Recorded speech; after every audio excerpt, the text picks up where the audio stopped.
السلام علیکم۔ آج ہم بات کریں گے ایک بہت ضروری موضوع پر، حق کی دعوت، یعنی لوگوں کو سچی بات کی طرف بلانا، نیکی کی طرف بلانا۔ زمانے میں بہت سے راستے ہیں، لیکن سب راستے صحیح نہیں ہوتے ہیں۔ کچھ لوگ غلط راستے پر چلنے لگتے ہیں، تو کیا ہماری ذمہ داری نہیں بنتی کہ ہم انہیں صحیح راستہ دکھائیں؟ اللہ پاک نے قرآن میں فرمایا ہے، بلاؤ اپنی رب کی راستے کی طرف حکمت اور اچھی نصیحت کے ساتھ۔ مطلب دعوت دینا چاہیے، لیکن پیار اور سمجھداری سے۔ آج ہم اس پر تفصیل سے بات کریں گے۔ دعوت کی اہمیت۔ دعوت دینا صرف نبیوں کا کام نہیں تھا، یہ ہر مسلمان کی ذمہ داری ہے۔ سوچیے، اگر کسی کو صحیح راستے پتہ ہو اور وہ بتائے نہیں تو یہ کیسے انصاف ہے؟ اگر ہم دیکھتے ہیں کہ کوئی غلط کام کر رہا ہے یا غلط چیزوں میں الجھ رہا ہے تو کیا ہم چپ بیٹھ جائیں گے؟ نہیں، پیار سے، عزت سے انہیں سمجھانے چاہیے۔ رسول اللہ صلی اللہ علیہ وسلم نے فرمایا، تم میں سے جو برائی دیکھے اسے اپنے ہاتھ سے روکے، اگر یہ نہ کر سکے تو زبان سے، اور اگر یہ بھی نہ کر سکے تو دل میں برا جانے، اور یہ سب سے کمزور ایمان ہے۔ مطلب کچھ نہ کچھ تو کرنا چاہیے، چپ بیٹھنا کوئی حل نہیں۔ دعوت دینے کا ایک صدقہ جاریہ ہے۔ اگر آپ کسی کو ہدایت کی طرف لے آئیں اور وہ شخص نماز پڑھنے لگے، قرآن پڑھنے لگے، تو اس کی ہر نیکی کا ثواب آپ کو ملتا رہتا ہے۔ سبحان اللہ، کتنے بڑے فائدے ہیں دعوت کے صحیح طریقے۔ لیکن یاد رکھیں، دعوت کا طریقہ بہت ضروری ہے۔ غلط طریقے سے دعوت دی تو فائدے کی بجائے نقصان ہو سکتا ہے۔ پہلی بات، پیار اور نرم مزاج سے بات کریں۔ غصے میں یا تکبر سے بات کریں گے تو کوئی سننے کو تیار نہیں ہوگا۔ رسول اللہ صلی اللہ علیہ وسلم بہت نرم دل سے تھے، انہوں نے کبھی کسی پر زبردستی نہیں کی۔ اللہ نے حضرت موسیٰ اور ہارون علیہ السلام کو فرعون کے پاس بھیجتے وقت فرمایا، اسے سے نرم لفظوں میں بات کرنا۔ فرعون جیسے ظالم کے لیے یہ حکم تھا، تو عام لوگوں کے لیے تو اور بھی زیادہ نرم ہونا چاہیے۔ دوسری بات، سمجھداری سے بات کریں۔ ہر شخص کی حالات الگ ہوتی ہے، کسی کو پہلے عقیدہ کی ضرورت ہے، کسی کو عبادت سیکھنے کی، کسی کو اخلاق سدھارنے کی۔ پہلے سمجھو پھر سمجھاؤ۔ ایک بار ایک آدمی رسول اللہ صلی اللہ علیہ وسلم کے پاس آئے اور بولا، مجھے زنا کی اجازت دیجیے۔ صحابہ غصہ ہو گئے، لیکن رسول اللہ صلی اللہ علیہ وسلم نے پیار سے سمجھایا، کیا تو اپنی ماں کے لیے پسند کرے گا؟ اپنی بہن کے لیے؟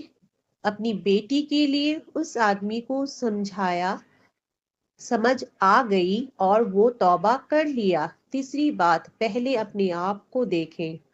اگر ہم خود غلط کام کر رہے ہیں اور دوسروں کو سمجھا رہے تو کون سنے گا؟ اپنی زندگی کو مثال بناؤ۔ قرآن میں اللہ فرماتا ہے، کیا تم لوگوں کو نیکی کا حکم دیتے ہو اور اپنے آپ کو بھول جاتے ہو؟ دعوت میں صبر کا کردار۔ میرے بھائی، دعوت دینے میں صبر بہت ضروری ہے، یہ سب سے بڑی چیز ہے۔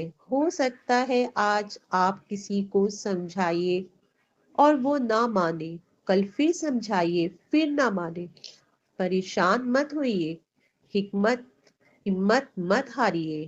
حضرت نوح علیہ السلام نے 950 سال تک اپنی قوم کو دعوت دی۔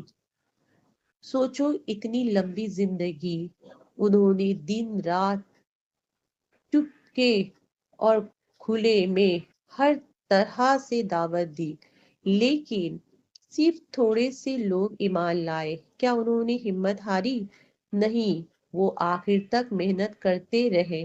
رسول اللہ صلی اللہ علیہ وسلم کو طائف میں پتھر مارا گیا، خون بہہ رہا تھا۔ فرشتے آئے اور بولے اگر آپ چاہیں تو ہم ان لوگوں پر پہاڑ گرا دے، لیکن رسول اللہ صلی اللہ علیہ وسلم نے کیا کہا؟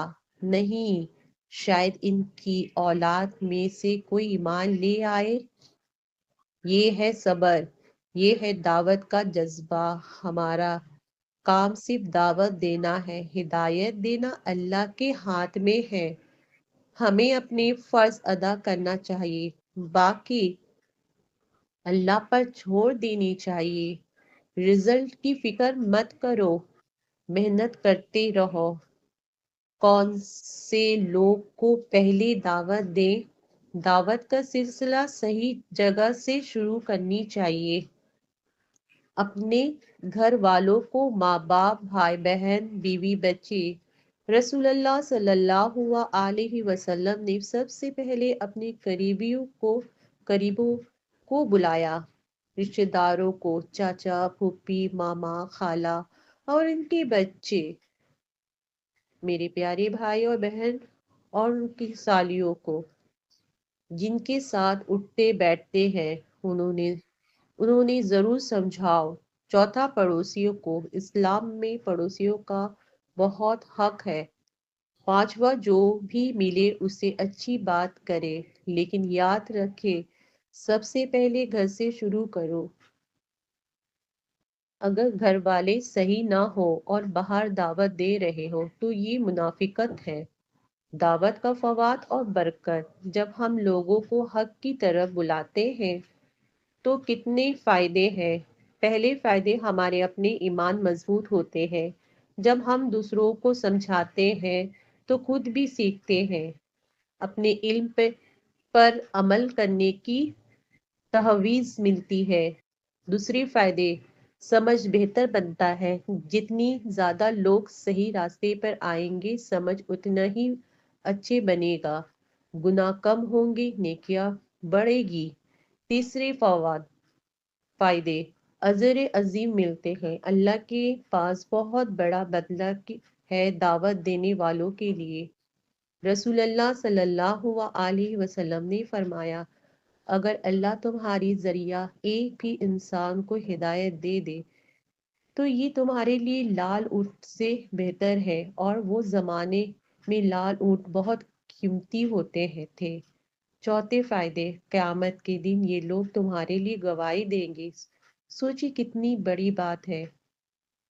پانچویں فائدے، دل کو سکون ملتا ہے۔ جب آپ نیک کام کرتے ہیں تو اللہ دل میں اطمینان ڈال دیتا ہے، اور سب سے بڑی بات، اللہ کی خوشی حاصل ہوتی ہے، اور اس سے بڑے اور فائدے نہیں ہو سکتے ہیں۔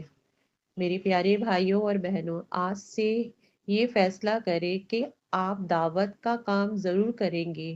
یہ کوئی مشکل کام نہیں ہے۔